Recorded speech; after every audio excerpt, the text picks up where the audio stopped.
በስመ አብ ወወልድ ወመንፈስ ቅዱስ አሐዱ አምላክ አሜን።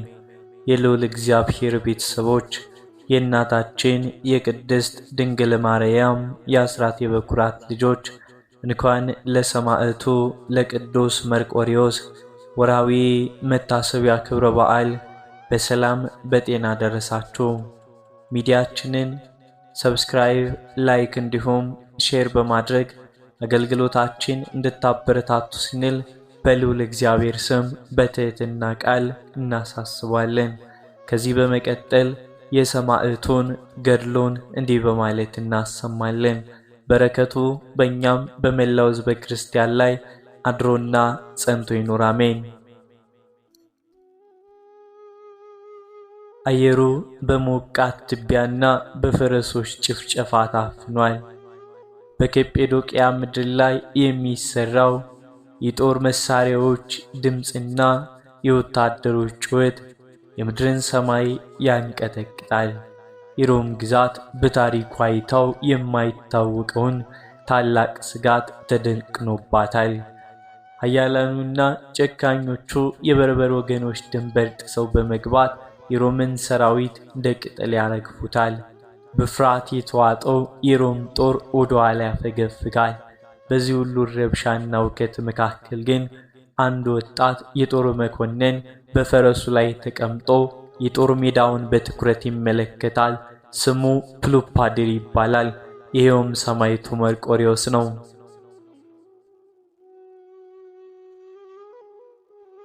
ፕሉፓድር የተወለደው አባቱ አሮስና እናቱ ኢሌኒ ገና የጣዖት አምላኪዎች በነበሩት ወቅት ነበር።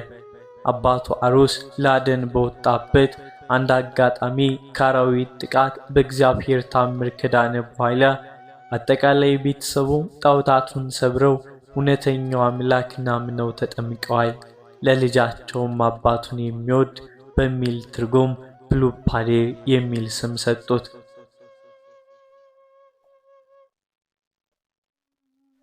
ፕሉፓድር ያደገው በፈሪሃ እግዚአብሔርና በእውነተኛ ክርስቲያናዊ ምግባር ቢሆንም በነበረው የላቀ የሰውነት ጥንካሬ፣ ቅልጥፍናና ታማኝነት ምክንያት በሮም ሰራዊት ውስጥ ፈጣን እድገት አግኝቶ ታላቅ የጦር አዛዥ ለመሆን በቅቶ ነበር። አሁን ግን ያ ሁሉ ጀግንነቱና ወታደራዊ ብልሃቱ የታፈነበት ሰዓት ላይ ደርሷል። በዙሪያው የሚወድቁትን ወታደሮች፣ የሚያታልሉትን ቁስለኛ ባልደረቦቹንና የደም ጎርፍ የሚያፈሰው የጦር ሜዳ ሲመለከት ልቡ በሐዘን ተሰብሮ ነበር። ንጉሥ ዳክዮስ በፍርሃት ተንቅጥቅጦ በድንኳን ውስጥ ተሸሽጓል። ፕሉፓድር ፈረሱን ወደ አንድ ጥግ መራ። ከጦርነቱ ከተወጣ ብሎ ዓይኖቹን ወደ ሰማይ አነሳ። በልቡ ውስጥ አባቱ ያስተማረው አምላክ ትዝ አይለው። በወቅቱ በሮም ግዛት ክርስቲያኖችን ማምለክ የተከለከለ ቢሆንም ፕሉፓድር ግን በልቡ እውነተኛው አምላክ መጸለይም ጀመረ። እንዲህም ብሎ ጸለየ። አምላኬ ሆይ ወገኖቼ በፊቴ ሲረግፉ እያየው እንዴት ዝም እላለሁ? ኃይልንና ጽናትን ስጠኝ። ይህ ሕዝብ ከዚህ ጥፋትም እንድትታደገው ጠይቃለሁ። በዚያው ቅጽበት በጦር ሜዳ ላይ የታየው ትዕይንትም ተቀየረ። በዙሪያው ያለው የጦርነት ጨለማና ትቢያ በቅጽበት ከፊታቸው ተወገደ። ከሰማይ የወረደ አደናጋሪና የሚያበራ ታላቅ ብርሃን በፕሉፓድር ዙሪያ ላይ በራ። ፈረሱ ደንግጦ ቆመ። ፕሉፓድር ዓይኖቹን መግለጥ እስኪያቅተው ድረስ አካባቢው በሙሉ በመለኮታዊ ብርሃን ተመላ። በብርሃኑ መካከል አንድ ግርማ ሞገስ ያለው የተዘረጋ ክንፍም ያለው መልአክ ተገለጠ። የመልአኩ ፊት እንደ ፀሐይ ያበራ ነበር። በእጁም እሳት የሚመስል ሊገለጥ የማይችል ብሩህ ሰይፍን ይዟል። መልአኩ በለሰለሰ ነገር ግን ግርማ ሞገስ ባለው ድምፅ እንዲህ ብሎ አለው።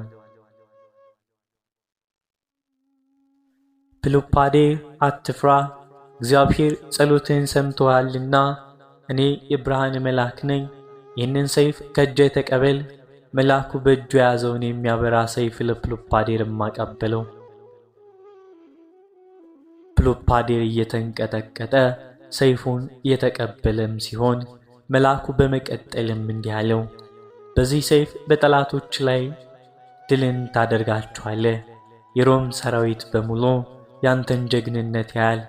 ነገር ግን አንድ ነገር አትርሳ፣ ድል ካደረግክ በኋላ አምላክህን እግዚአብሔርን እንዳትረሳው፣ እርሱ የኃይል ምንጭ ነውና።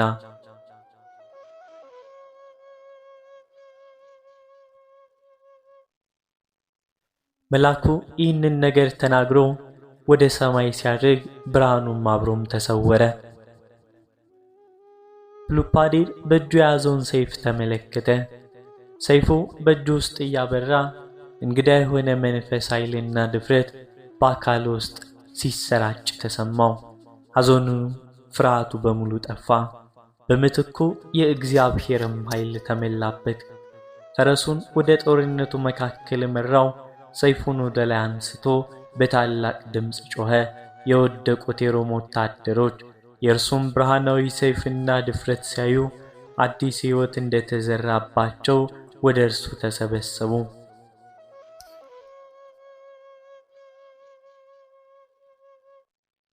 ፕሉፓዴር እንደ አንበሳ ወደ በርበሮች ጦር መካከልም ዘረፈ። ጠላቶች የእርሱን ግርማና የሚያበራውን ሰይፉን ማየት አልቻሉም ነበር። በፍርሃት እየተንቀጠቀጡ እርስ በርሳቸው መሸሽ ጀመሩ። በጥቂት ሰዓታት ውስጥ ሊሸነፍ የተቃረበ የሮም ጦር በፕሉፓዴር መሪነት ፍጹም ድልን ተጎናጸፈ። ጦርነቱም አበቃ። የሮም ንጉሥ ዳኪዮስ ከድንኳን ወጥቶ ይህንን ታምራዊ ድል ሲመለከት ማመን አቃተው። ፕሉፓዴርን ወደፊቱ አስጠርቶ በታላቅ አክብሮት እግሩ ስር ወደቀ። ንጉሡም እንዲህ አለ፣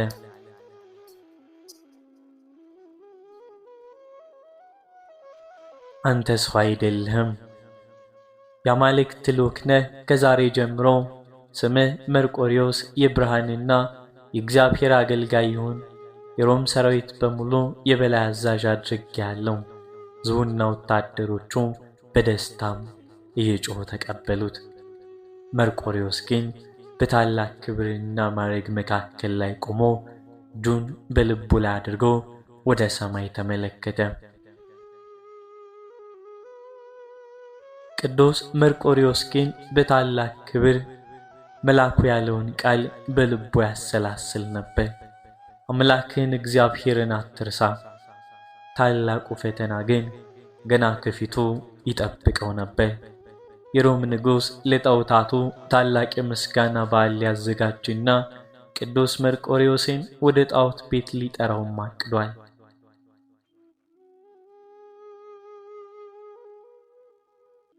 የሮም ከተማ በደስታና በውካታ ተሞልታለች። በየመንገዱ አበቦች ተበትነዋል። በጦርነቱ የተሸነፉት የበርበር ወገኖች መማረካቸውና የሮም ግዛት ከውድቀት መዳኑ ሕዝቡን በፍንጥዝያም ጥሏል።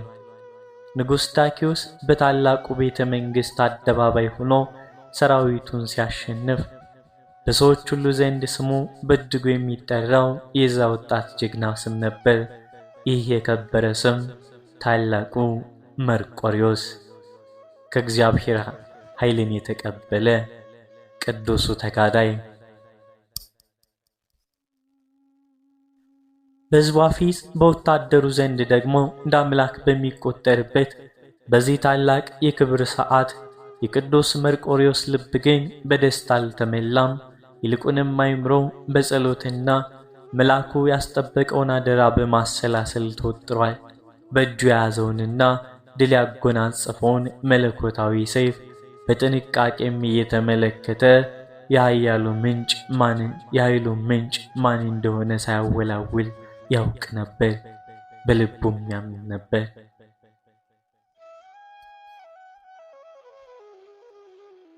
ንጉሡ ዳኪዮስ ይህንን ታላቅ ድል ያገኘውም ለሮማ አማልክት ጣዖታት በመሥዋዕትነት ነው ብሎ ስላመነ በመላው ግዛቱ አዋጅ አስነገረ። በመላው የሮም ግዛት የምትኖሩ ሕዝቦች ሆይ ስሙ። በሙሉ ይህንን ታላቅ ድል ስለሰጡን አማልክቶቻችን አፖሎና አርጤሞስ ምስጋና እናቀርባለን። በየከተማው ያሉ ሰዎች ሁሉ ወደ ጣዖታት ቤቶች እየሄዱ መሥዋዕት ያቅርቡ፣ ዕጣንም የሚጠኑ ይህንን አዋጅ እምቢ ብሎ አማልክትን የማያመሰግንና ሌላ አምላክ የሚያመልክ ማንኛውም ሰው ቢኖር በሰይፍም ይቃጠላል፣ በሰይፍም ይሰየፋል፣ አንገቱ ይቆረጣል ብሎ አዋጁም በመላው ከተማ ሲነበብ የብዙ ክርስቲያኖች ልብ በፍርሃት ተንቀጠቀጠ። በማግስቱ ንጉሡ ዳኪዎስ ታላቁን የመሥዋዕት በዓል ለማክበር የጦር መኮንኖቹንና የሰራዊቱን አዛዦች በሙሉ ሰበሰበ። ንጉሡ በወርቅ በተሸለመው ዙፋን ላይ ተቀምጦ የጦር አዛዡ መርቆሬዎስ በክብር ቀኝ እጁ እንዲቆም ፈለገ። ነገር ግን በቦታው ከተሰበሰቡት ኃያላን መካከል መርቆሬዎስ አልነበረም።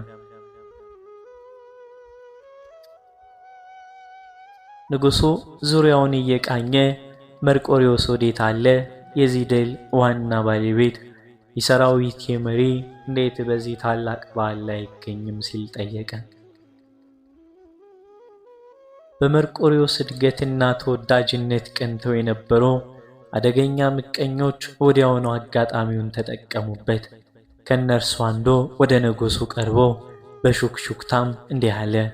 ንጉሥ ሆይ፣ ይህ ስምህም ለዘላለም ይኖር። አንተ የምታከብረውና በሰራዊት ሁሉ ላይ የሾምከው መርቆሬዎስ የንጉሡን አዋጅ አልቀበልም ብሏል። እርሱ የሚያመልከው የተሰቀለውን ኢየሱስ የሚባለውን የናዝሬቱን አምላክ ነው እንጂ ያንተን አማልክት አይደለም። ወደ ጣዖቱ ቤት መምጣት ይቅርና የአማልክቱን ስም መጥራት እንኳ ይጸየፋል አለው።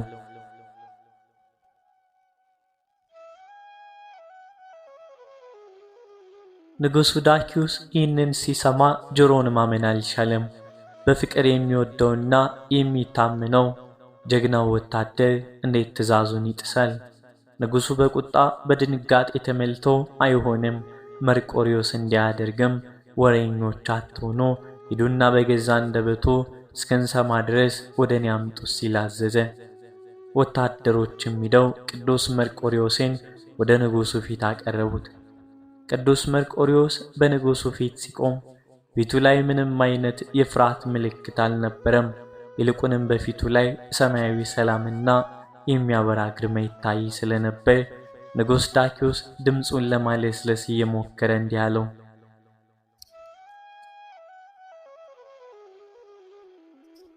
መርቆሬዎስ፣ ውድ ወታደሬ፣ በእኔና በአማልክቶቻችን ፊት ያገኘውን ክብር ታውቃለህ። ታዲያ ለምን ዛሬ አማልክቶቻችን ለማመስገን ከመካከላችን ጠፋ? ጠላቶቼ ባንተ ላይ ያወሩትን የሐሰት ወሬ ሰማህን? ቀረብ በልና ለአማልክቱ ዕጣን አጥን፣ መሥዋዕትንም አቅርብ፣ የሾምከውን ታላቅ ማዕረግም ጠብቅ። ቅዱስ መርቆሬዎስ ንጉሡን በጥቅስ አየው።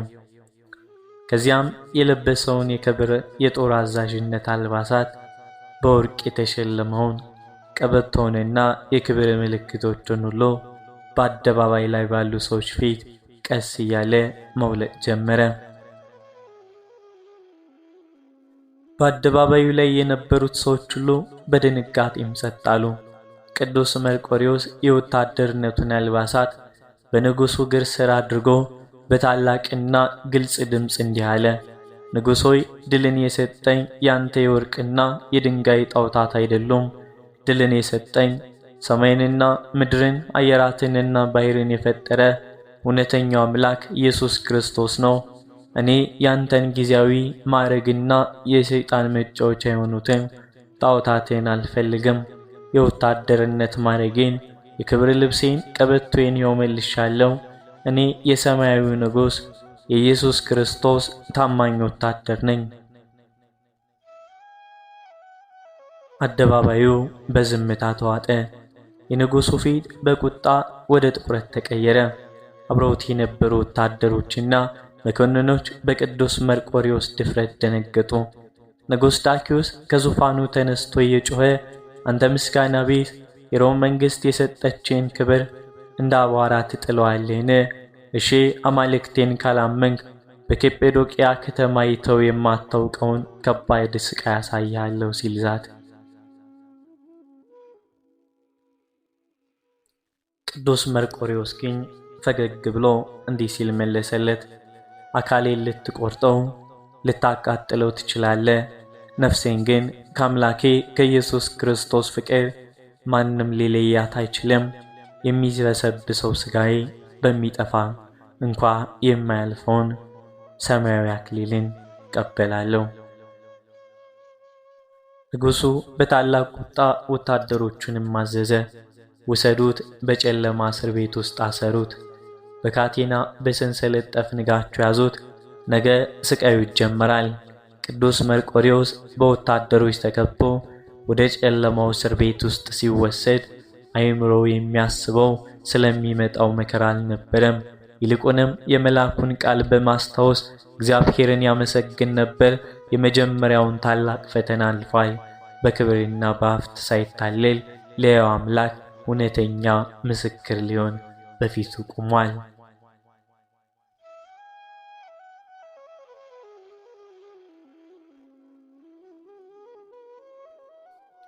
የሮም ከተማ የሌሊት ቅዝቃዜ የድንጋዮችን ግንቦች ይበሳሳል።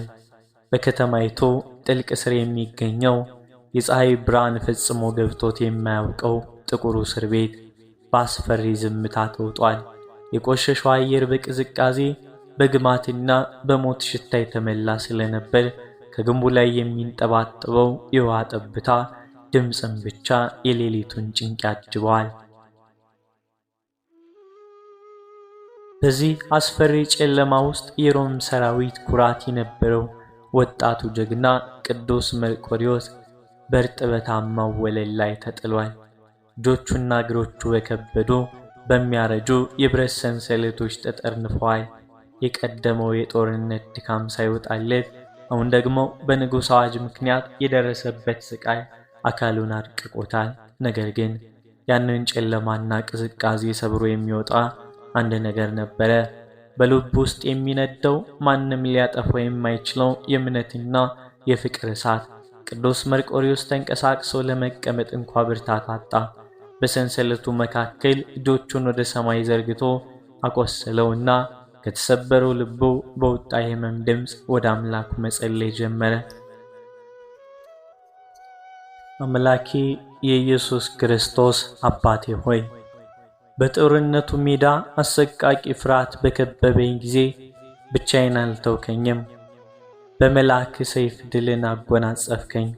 ዛሬም በዚህ ጨለማ ወዳጆቼ በከዱኝና ንጉሡ በተቆጣኝ ሰዓት አትጣለኝ። የዓለምን ጊዜያዊ ክብር፣ የንጉሡን ፍቅርና የወታደርነት ማዕረጌን እንደ አቧራ ጥዬ አንተን መርጫለሁ። አካሌ ቢደማ ሥጋዬ ቢቆረቆስ እንኳን ነፍሴን ካንተ ፍቅር የሚለያ ምንም ነገር እንዳይኖር ጽናቱን ስጠኝ።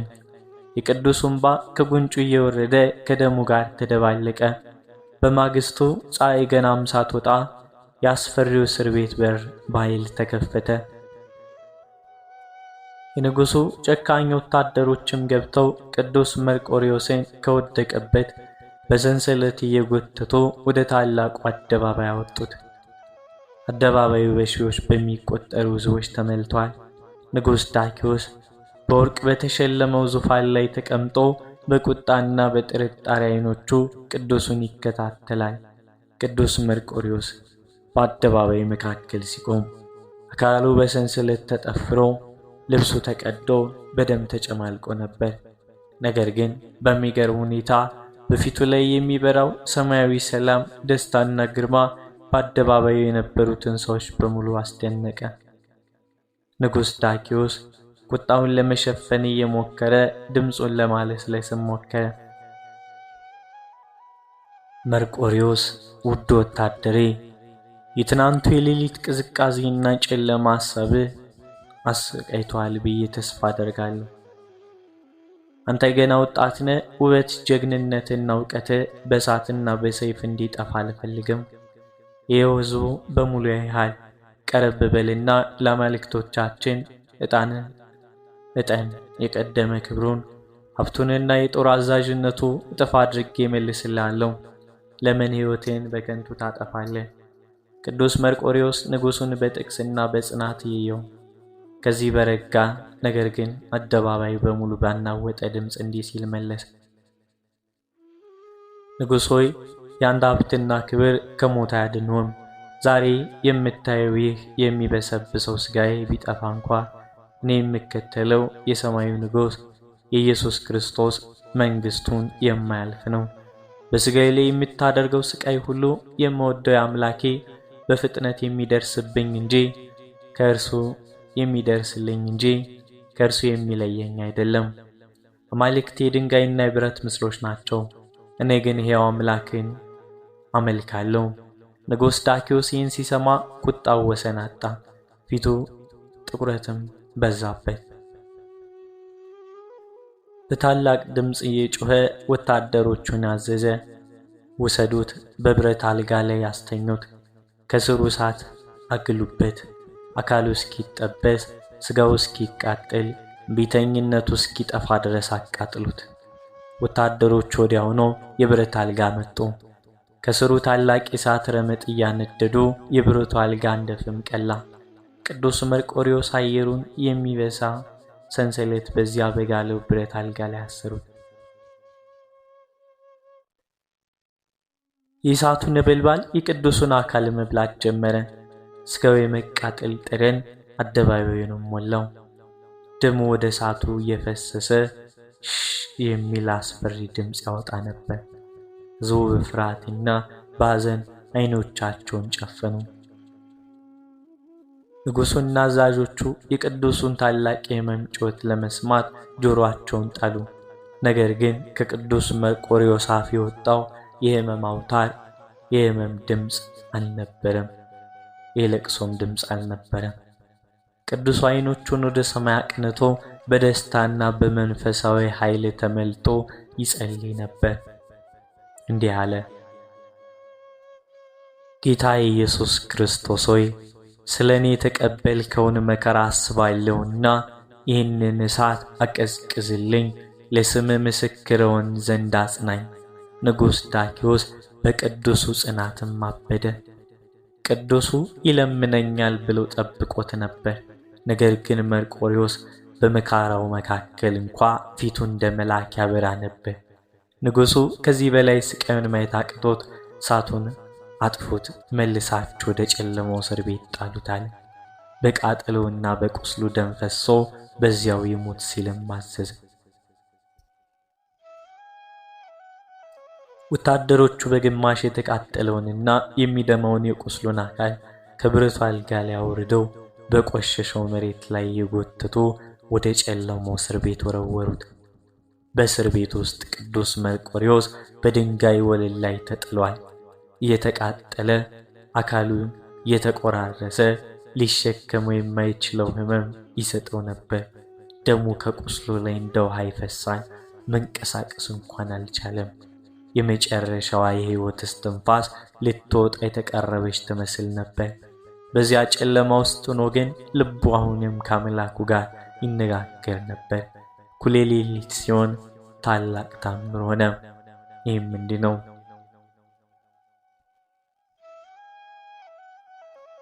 አስፈሪውና ጨለማው እስር ቤት በድንገት በታላቅ ሰማያዊ ብርሃን ተሞላ። የእስር ቤቱ የድንጋይ ግንቦች ተንቀጠቀጡ። ከሰማይ የወረደ አደናጋሪ መዓዛ የእስር ቤቱን ግማትና የደም ሽታ በቅጽበት ለወጠ። በብርሃኑ መካከል የብሩህ መልአክ በጦርነቱ ሜዳ ላይ ሰይፉን ያቀበለው ቅዱስ መልአክ በታላቅ ግርማ ተገለጸ። መልአኩ ወደ ወደቀው ቅዱስ መርቆሬዎስም ቀረብ አለ። በፍቅርና በኃይል የተመሎ ዓይኖቹን ወደ ቅዱሱ አቅንቶ በእጆቹም ቅዱሱን ዳሰሰው። በለሰለሰ ሰማያዊ ድምፅም እንዲህ አለው፣ መርቆሬዎስ የእግዚአብሔር አገልጋይ ሆይ በርታ፣ አትፍራ። እግዚአብሔር ጸሎትህን ሰምቷል፣ መከራህንና ደምህን አይቷል። ሰማያዊው አክሊል ተዘጋጅቶልሃል።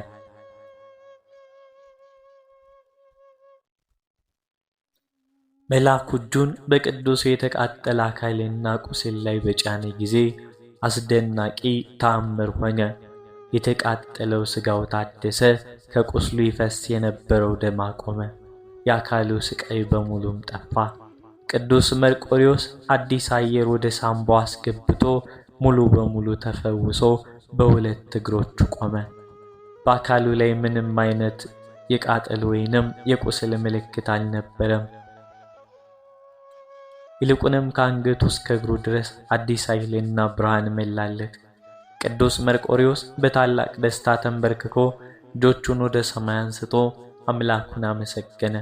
የሌሊቱ ጨለማ አልፎ ማለዳ ሲተካ ንጉሥ ዳኪዎስ የቅዱሱን በድን ለማውጣት ታሪኩ ማለቁን ለማረጋገጥ ጨካኞቹን ወታደሮችም ላከ። ወታደሮቹ የእስር ቤቱን በር በኃይል ከፈቱት። ነገር ግን ያዩት ነገር ማመን አልቻሉም። ቅዱስ መርቆሬዎስ በሞት አፌዝ ላይ የወደቀ አካልም ሳይሆን ሙሉ በሙሉ ተፈውሶ ፊቱ እንደ ፀሐይ ያበራ በታላቅ ግርማ በሁለት እግሮቹ ቆሞ ይጸልይ ነበር። ወታደሮቹ በፍርሃት ተንቀጠቀጡ። ሰይፋቸው ከእጃቸው ወደቀ።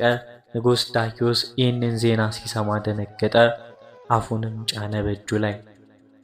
የእግዚአብሔር ኃይል በቅዱስ መርቆሬዎስ ላይ እንዴት እንደበራ ማስተዋልም አቃተው።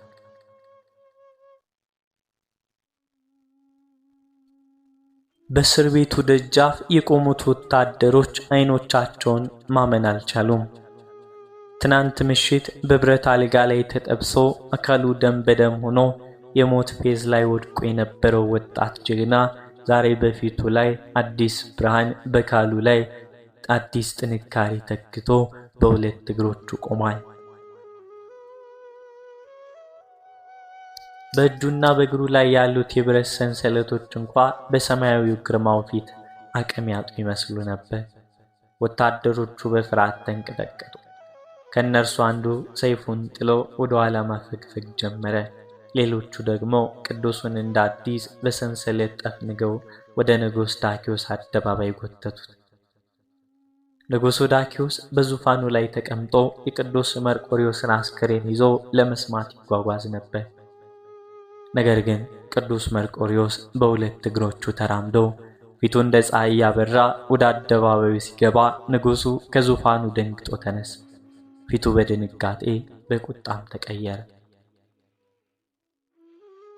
ንጉሡ በከፍተኛ ድምፅ እየጮኸ ይህ እንዴት ሊሆን ቻለ? ትናንት አካሉ ተቃጥሎ የነበረው ሰው ዛሬ እንዴት ያለ ምንም ቁስል በፊቱ ይቆማል? አስማተኞች ተጠቅመ አካልህን ፈወስክ ሲል ጠየቀ።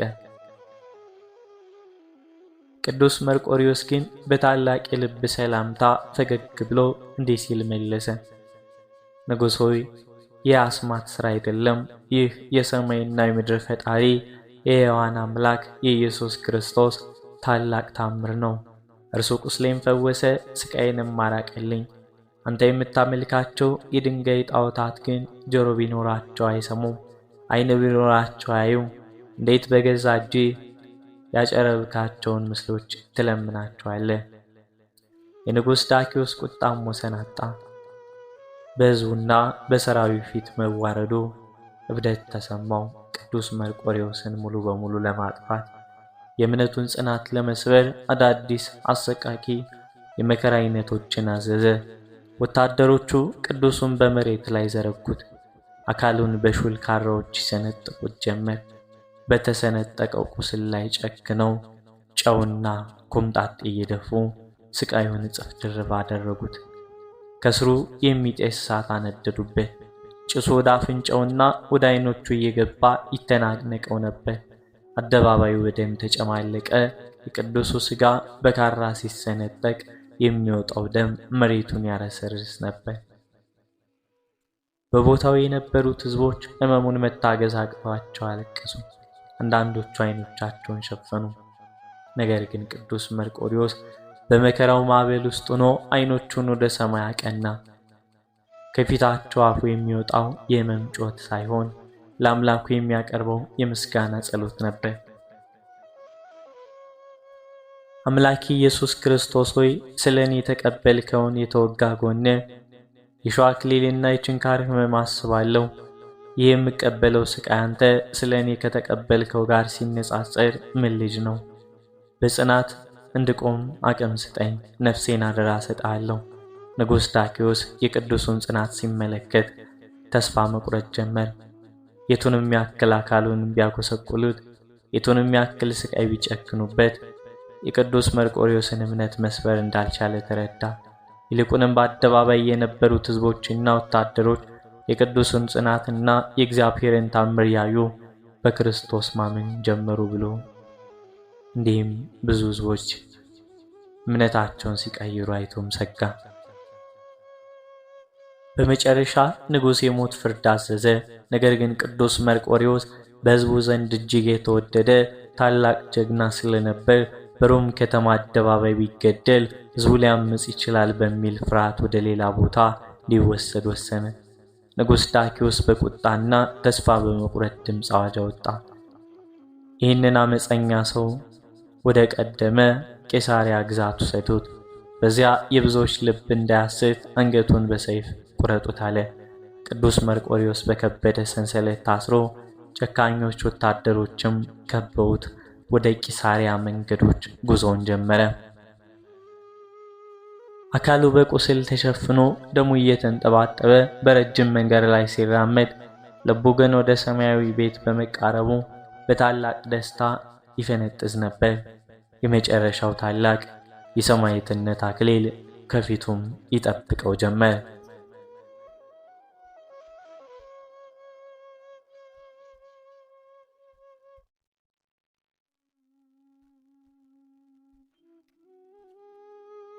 ወደ ቀጰዶቅያ የሚወስደው ረጅም መንገድ በወታደሮች እግር ኩቴና በቅዱስ መርቆሬዎስ የሰንሰለት ድምፅ ይናወጥ ነበር።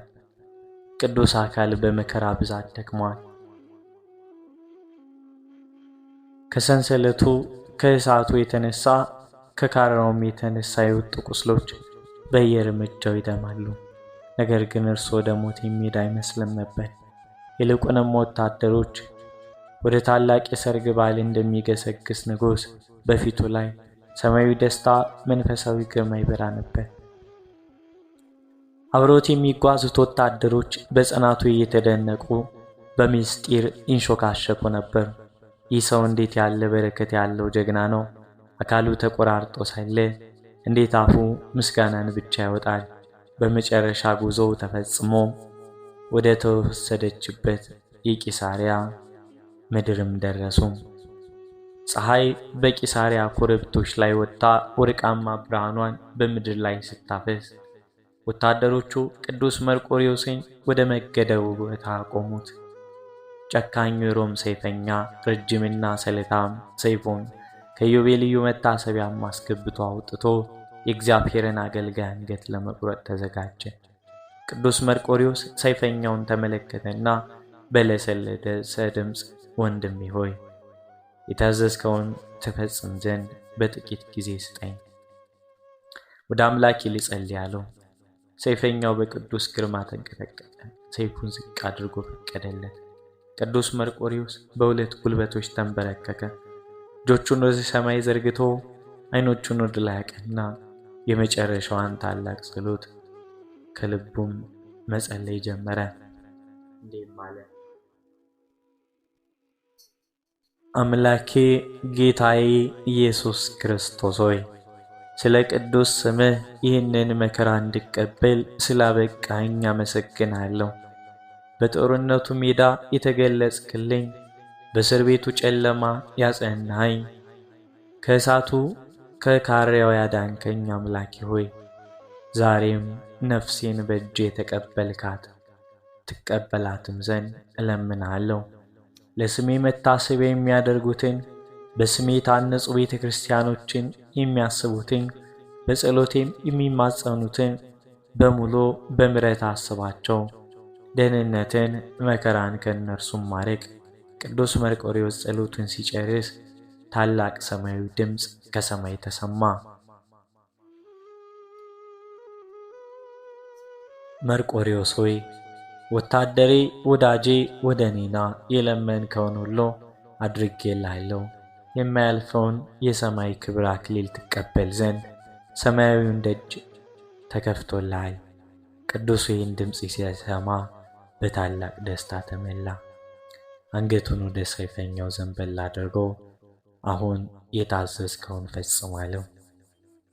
ሰይፈኛው በሚንቀጠቀጥ እጁ ሰይፉን አንስቶ የቅዱስ መርቆሬዎስን አንገቱን መታው። በዚያች ቅጽበት ታላቅ ታምር ሆነ።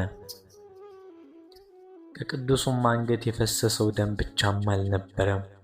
ከደሙ ጋር አብሮ እንደ ወተት ነጭ የሆነ ወተት መሰል ፈሳሽ ፈሰሰ። የወጣው መዓዛ የመላው ቀጰዶቅያን ሀገር በመለኮታዊ ሽታ መላው። በቦታው የነበሩ ወታደሮችና ሕዝቦች ይህንን ሳዩ በታላቅ ድምፅ አለቀሱ። ብዙዎች በኢየሱስ ክርስቶስ አመኑ። ቅዱስ መርቆሬዎስ ሥጋ በታላቅ ክብር ተቀበረ። ነፍሱን ግን ወደ ሰማያዊ አምላኳ በሰማዕትነት አክሊል ተሸልማ አምራ ተውባ አጊጣ አረገች።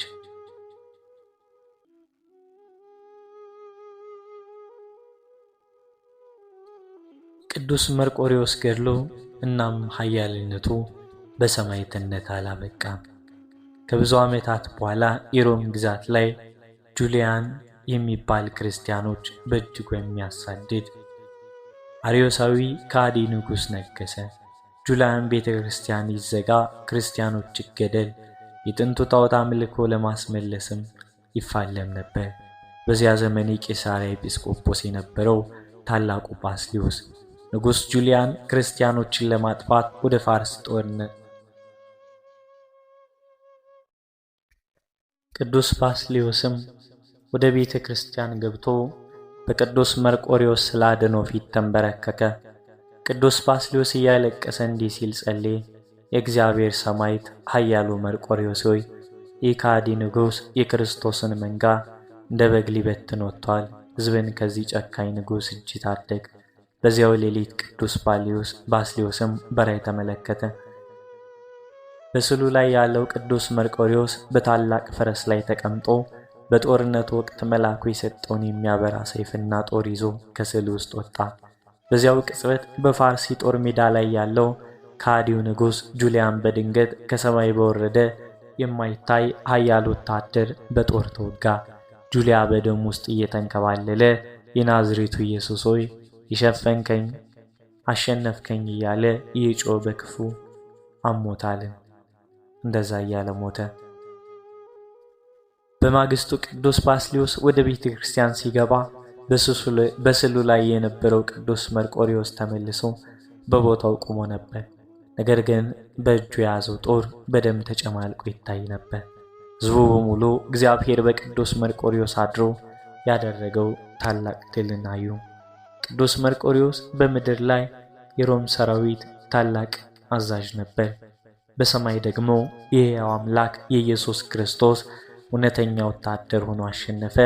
በታላቅ ጽናት በእምነት በሰማዕትነቱ ለትውልድ ሁሉ የጽናት ምስክር ሆኖ ይኖራል። የሰማዕቱ የቅዱስ መርቆሬዎስ ረድኤቱ፣ በረከቱ፣ አማላጅነቱ በእኛም በመላው ሕዝበ ክርስቲያን ላይ አድሮና ጸንቶ ይኖር፣ አሜን።